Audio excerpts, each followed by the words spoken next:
Thank you so much for joining us today. First off, I would like to congratulate you on the mega orders that Boeing secured yesterday.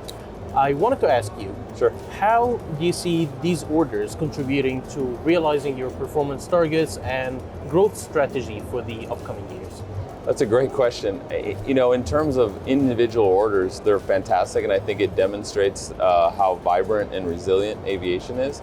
As far as our targets, it's really hard to say because in an annual every year, our goal is obviously to sell based on the needs of our customers, and big orders don't always happen every year. But I think in this case, I think it just validates the success, the market-leading status of the products in the market, and in many cases, I think exceeds what we expected for 2023. Definitely.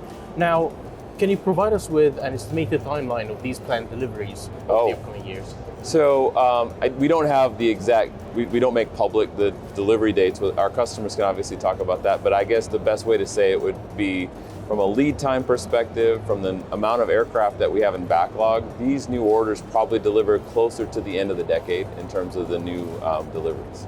Great. And in your opinion, what key trends are shaping the air travel market, especially in the Middle East? And Sure. how is Boeing capitalizing on these trends? So two things, in my opinion, would be resilience in terms of where the industry was before the pandemic and how quickly demand has recovered because of how important aviation is to connecting the world.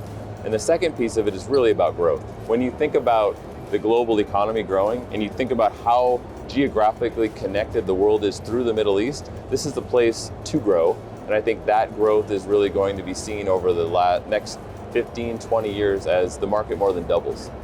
Now, looking ahead, how do you see the future demand in the Middle East market in particular? And how is Boeing expanding its capacity and enhancing its capacity to meet this anticipated surge in demand? Sure. So in the Middle East, we see the fleet more than doubling. We see the number of aircraft that the industry needs for new aircraft deliveries, around 3,000 new jets in the next 20 years, which is, I think, an incredible amount. But it reflects the vibrant nature of the market, the fact that new airlines are developing and emerging in the space. And also, there's a significant amount of replacement that airlines need to take older, less efficient aircraft and replace them with new, more technologically advanced aircraft as they grow their networks and look for sustainability goals as well going forward. And beside technology, is there a specific aircraft segment that you see more in demand? It's really a little bit of both.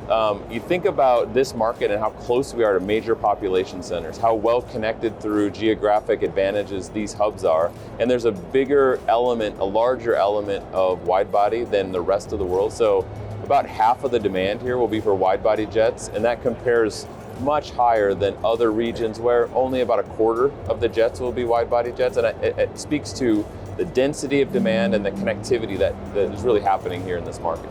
Great. Thank you so much once again, Darren. Thank you. It was great having you. Thanks for having me. Thanks. Cheers.